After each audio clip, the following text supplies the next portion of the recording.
Good morning, class. Today we'll continue rest topic of glomerulonephritis and start from the pathophysiology.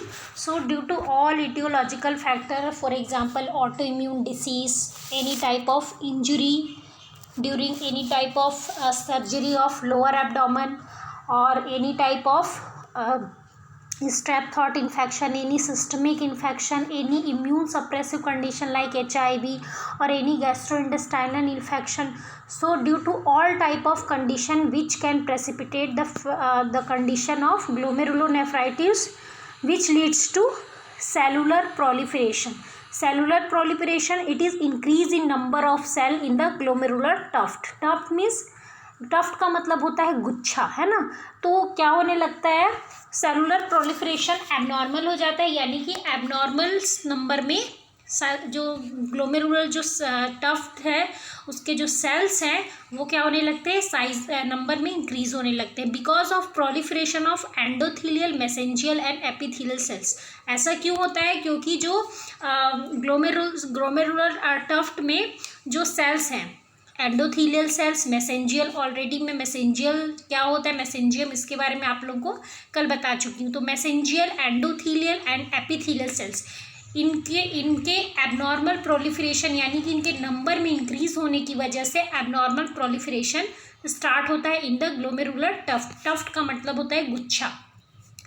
The proliferation में भी एंडोकैपिलरी और extra capillary. ये जो proliferation हो रहा है ये दो तरीके का हो सकता है. First one is endocapillary. Endocapillary का मतलब क्या है, within the glomerular capillary tuft. जब हम नेफ्रॉन का स्ट्रक्चर देखते हैं तो उसमें जो ग्लोमेरुलर टफ्ट होता है, यानी कि जो कैपिलरीज का जो एक गुच्छा होता है, हम ये बोल सकते हैं ना, तो वो गुच्छे के अंदर अगर हो रहा है within the glomerular capillary tuft, then it is called endocapillary. And अगर बोमन कैप्सूल में हो रहा है, बोमन कैप्सूल भी मैं आपको बता चुकी हूँ, नेफ्रॉन के स्ट्रक्चर में देखेंगे. जितने भी बच्चों को बोमन कैप्सूल क्लियर नहीं है वो पहले एनाटॉमी की बुक निकालेंगे और नेफ्रॉन का स्ट्रक्चर है उसको पहले रिवाइज करेंगे. तो जो बोमन स्पेस में होता है इन्वॉल्विंग द एपिथेलियल सेल्स, उसको हम बोलते हैं एक्स्ट्रा कैपिलरी. यहाँ पे आपको जो ये वर्ड है इससे क्लियर होना चाहिए कि एंडोकैपिलरी मतलब एंडो मतलब अंदर, कैपिलरी के अंदर, एक्स्ट्रा कैपिलरी मतलब कैपिलरी के बाहर. तो यहाँ पे दो तरीके का प्रोलिफरेशन हो रहा है, endocapillary and extra capillary. Next, in case of extra capillary proliferation, वो प्रोलिफरेशन जो कि बोमन स्पेस में होता है यानी कि कैपिलरी के बाहर होता है. The proliferation of parietal epithelial cells lead to formation of crescent, a feature characteristic of certain forms of rapidly progressive glomerulonephritis. तो जो एक्स्ट्रा कैपिलरी प्रोलिफरेशन है उसमें क्या होता है, पेराइटल एपिथेलियल सेल्स के एबनॉर्मल प्रोलिफरेशन होने के वजह से क्या होता है, क्रेसेंट का फॉर्मेशन होता है, जो कि ग्लोमेरुलोनेफ्राइटिस के बहुत ही फास्टली ग्रोथ होने का एक बहुत ही इंपॉर्टेंट की साइन है. So what is crescent? It is a thin curved shape that is thick in the middle and tape to thin point at the end. मतलब जो क्रिसेंट है ये एक ऐसा स्ट्रक्चर है जो कि मिडिल में थिक होता है और जो उसके जो एंड पॉइंट होते हैं वो थिन होते हैं. तो एक ऐसा क्रिसेंट एक स्ट्रक्चर है जो कि वहाँ पे फॉर्म होता है and which is a feature characteristic, जो कि ग्लोमेरुलोनेफ्राइटिस का एक इम्पॉर्टेंट कैरेक्टरिस्टिक है. Next, leukocyte proliferation is indicated by the presence of neutrophils and monocyte within the glomerular capillary lumen. इसके पहले अभी हमने क्या देखा, एक्स्ट्रा कैपिलरी प्रोलिफरेशन. अब जो एंडोकैपिलरी प्रोलिफरेशन है उसमें क्या होता है, ल्यूकोसाइट्स प्रोलिफरेशन होता है. ल्यूकोसाइट प्रोलिफरेशन को हम आइडेंटिफाई कैसे कर सकते हैं, by the presence of neutrophils and monocyte proliferation inside the glomeruli capillary tuft. Next, which often accompany the cellular proliferation, जो कि क्या करती है, जो एबनॉर्मल सेलुलर प्रोलिफरेशन हो रहा है उसके साथ में ये कंबाइन हो जाती है. Next, glomerular basement membrane thickening appears, जिसकी वजह से क्या होता है, जो ग्लोमेरुलर जो मेम्ब्रेन है वो थिक हो जाती है बिकॉज ऑफ एक्यूमुलेशन और abnormal proliferation of the cells. As thickening of capillary wall on light microscopy. और जब हम माइक्रोस्कोपिक एग्जामिनेशन करते हैं तो जो कैपिलरी वॉल्स है वो थिक दिखाई देती है। क्यों थिक दिखाई देती है? क्योंकि वहाँ पे एबनॉर्मल नंबर में जो सेल्स हैं वो प्रोलिफरेट हो गए हैं, यानी कि एबनॉर्मल नंबर में जो सेल्स हैं वो इंक्रीज हो गए हैं। Next, electron dense deposit can be subendothelial, subepithelial, intramembranous, mesangial and they correspond to an area of immune complex deposition. जब अच्छा यहाँ पे एक चीज़ बोली गई है, electron dense deposit. Electron dense deposit का मतलब क्या है? जब हम माइक्रोस्कोप में देखते हैं तो ये जो स्ट्रक्चर्स है जितने भी वहाँ पे एबनॉर्मल प्रोलिफरेशन हुए हैं वो एक डार्क रिबन लाइक स्ट्रक्चर में दिखाई देते हैं, that is called electrons dense deposit. और ये अलग अलग हो सकते हैं, सब एंडोथीलियल हो सकते हैं, सब एपिथीलियल हो सकते हैं, इंट्रामेम्ब्रेनस हो सकते हैं। डिपेंड करता है कि प्रोलिफरेशन कहाँ पे हो रहा है और उसने किस स्पेस को कवर किया है। Next one is hyalinization and sclerosis indicate the irreversible injury. Hyalinization का मतलब होता है a clear substance which is produced by degeneration of epithelial or connective tissue। Hyaline का मतलब ये होता है कि कोई भी डीजनरेटेड टिश्यू, तो यहाँ पे हाइलिनाइजेशन या स्क्लेरोसिस हो रहा है, मतलब जो भी एपिथेलियल सेल्स, जो भी टिश्यूज हैं जो कि डैमेज होने के बाद एक सब्सटेंस प्रोड्यूस करते हैं and that is called hyalinization and sclerosis, और वो आगे चल के स्कार फॉर्म करता है which indicate the irreversible injury, जो कि इंडिकेट कर रहा है कि जो भी इंजुरी हो रही है वो फिर से नॉर्मल कंडीशन में नहीं आ सकती, that is irreversible injury. These structural changes can be focal, diffuse, segmental और ग्लोबल। ये जो स्ट्रक्चरल चेंजेस हो रहे हैं जो कि इरिवर्सिबल है, ये फोकल हो सकते हैं। फोकल मीन्स ओनली सेंटर वाले पार्ट में सेंटर वाले पार्ट को अफेक्ट कर सकते हैं। डिफ्यूज का मतलब क्या है? ये पूरे एक एरिया को कवर कर सकते हैं। सेगमेंटल किसी एक पार्ट को कवर कर सकते हैं, या फिर ग्लोबल यानी या हो सकता है कि उन्होंने पूरा होल ग्लोमेरुल्स को ये क्या कर लिया हो, कवर कर लिया हो। तो डिपेंड करता है कि पेशेंट का जो कंडीशन है वो कैसा है, इन्फेक्शन कितना ज़्यादा है, प्रोलिफरेशन किस स्टेज में है, ये सारी चीज़ें डिपेंड करती है। And because of this functional changes include proteinuria, जिसकी वजह से ओवरऑल प्रोटीनूरिया होगा। प्रोटीनूरिया का मतलब क्या है? यूरिन में प्रोटीन का अमाउंट, एक्सेस अमाउंट में प्रोटीन एक्सक्रीट होगा। Haematuria, blood in urine and reduction in GFR that is glomerular filtration rate. तो दो कंडीशन इसमें दिखाई देंगे। First one is oliguria. Oliguria का मतलब क्या है? डिक्रीज यूरिन आउटपुट इन 24 आवर्स। तो इसमें पेशेंट को बहुत ही कम यूरिन आएगा, that is called oliguria. Anuria मतलब पेशेंट का यूरिन आउटपुट बिल्कुल भी नहीं मिलेगा। And active urine sediment with RBC and RBC cast. और जो यूरिन है, यूरिन में हमको RBC के कास्ट मिलेंगे। RBC कास्ट का मतलब क्या होता है मैं आपको बता रही हूँ। RBC कास्ट का मतलब है कि जो भी जितने भी RBC डिस्ट्रक्ट हो गए हैं उसके छोटे छोटे अमाउंट्स मतलब सेगमेंट आपको यूरिन में मिलेंगे। And the decrease GFR and Avid distal nephron salt and water retention result in expansion of intravascular volume, oedema and frequently systemic hypertension. तो ओवरऑल क्या होगा? जो ग्लोमेरुलर फिल्ट्रेशन रेट है वो उसके डिक्रीज होने और नेफ्रॉन में सॉल्ट एंड वाटर का डिटेंशन होने की वजह से क्या होगा? इंट्रावस्कुलर वॉल्यूम एक्सपेंड हो जाएगा, एडिमा होगा, और साथ ही साथ होल सिस्टमैटिक हाइपरटेंशन, यानी कि जितने होल जो बॉडी जितने भी जो पेरिफेरल नर्व्स हैं सभी में क्या होगा? जो ब्लड प्रेशर है वो बिल्कुल हाई हो जाएगा। सो this is the pathophysiology of glomerulonephritis. Next is clinical feature. So first clinical feature that is headache. इसमें कुछ चीज़ें जो न्यू है वो मैं बताऊंगी, बाकी बहुत सारी चीज़ें मैं नेफ्राइटिस के जो मैंने क्लिनिकल फीचर्स बताए थे उसमें मैं बता चुकी। तो यहाँ पे सिर्फ मैं रिवाइज करूँगी, जो न्यू पॉइंट है बस उसी को मैं यहाँ पे बताऊँगी। So first one is headache, increase blood pressure due to decrease urine output and increase water and salt retention inside the body, facial and orbital edema due to the systemic hypertension and water retention in body, letharginess, low grade fever, weight gain because of edema, proteinuria, hematuria, oliguria and dysuria. Dysuria, that is painful urination. Oliguria, that is low urine output. Hematuria, blood in urine. And proteinuria, increase protein excretion in urine. Next one is antigen antibody complex from recent strept infection. Patient को recent में कोई भी infection हो सकता है. Most common स्ट्रेप्ट infection हो सकता है, थ्रॉट इन्फेक्शन हो सकता है. Decrease glomerular filtration rate, inflammation होगा. And one more thing, that is foamy urine. जैसे कि आप यहाँ पे पिक्चर्स में देख सकते हैं, यहाँ पे फॉर्मी यूरिन का मतलब क्या है कि यूरिन्स में बिल्कुल बबल्स दिखाई देंगे. So this is the foamy urine.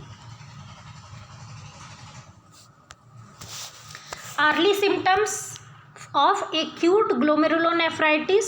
So first one is puffiness in your face because of edema, urinating less often, that is oliguria, blood in urine, that is hematuria, extra fluid in your lungs which cause coughing, that is pleural effusion, and high blood pressure.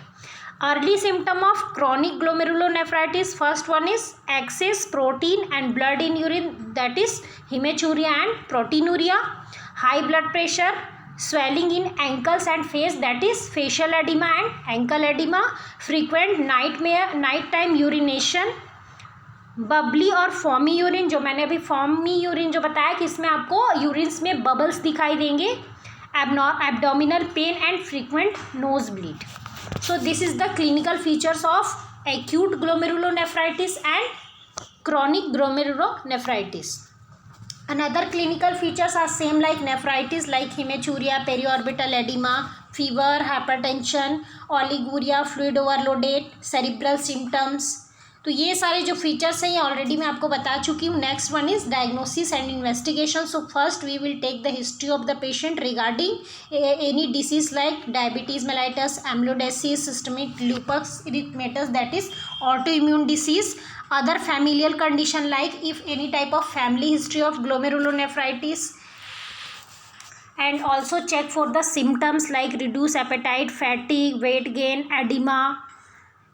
Then we will perform the physical examination. In physical examination we will check the key features of glomerulonephritis like hematuria, proteinuria, oliguria, dysuria, hypertension, edema, ascites, periorbital edema, ankle edema, facial edema. ये सारी चीज़ें हम check करेंगे.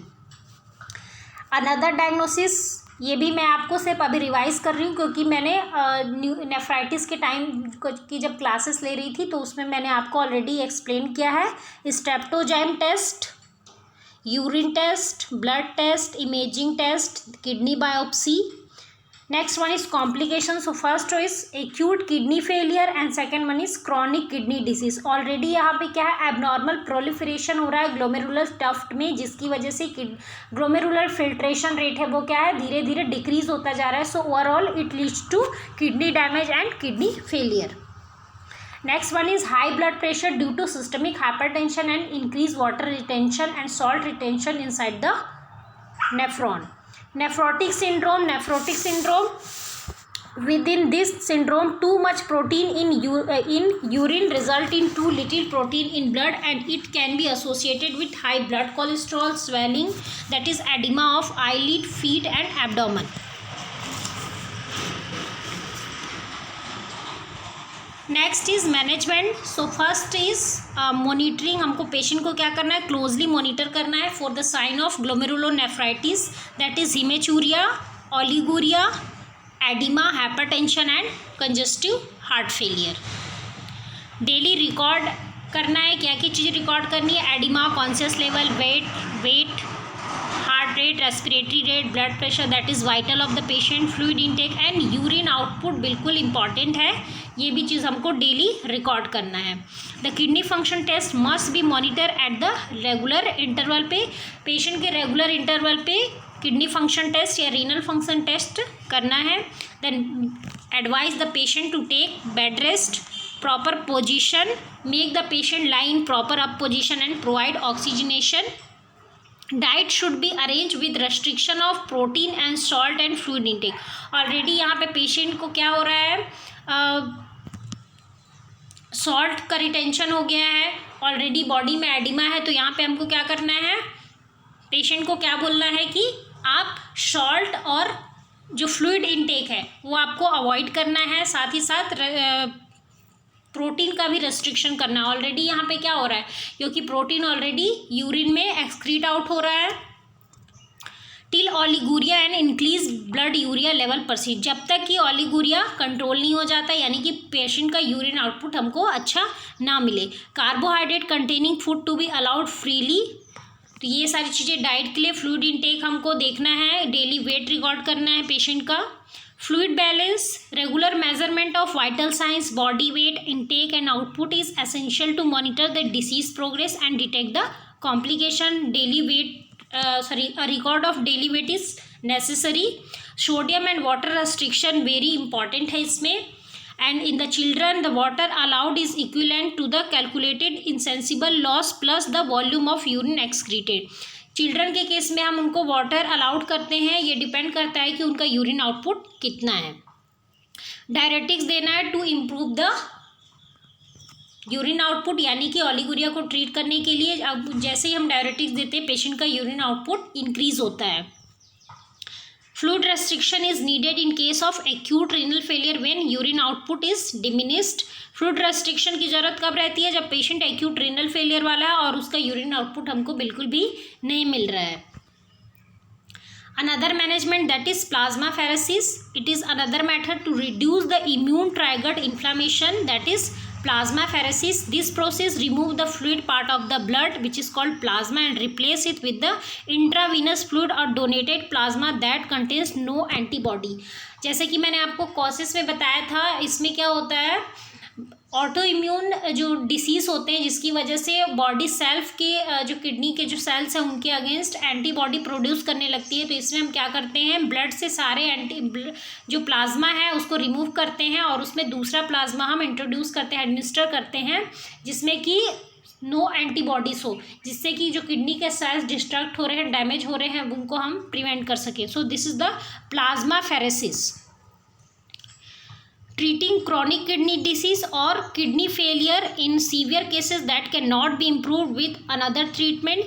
ऐसे cases जो कि plasma pheresis से treat नहीं हो पा रहा है, या जो मेडिकेशन है, डायरेटिक्स है, एंटी हाइपरटेंशन ड्रग है, उनसे ट्रीट नहीं हो पा रहा है, उस केस में हमारे पास दो ऑप्शन होते हैं। सो first one is kidney dialysis and kidney transplantation.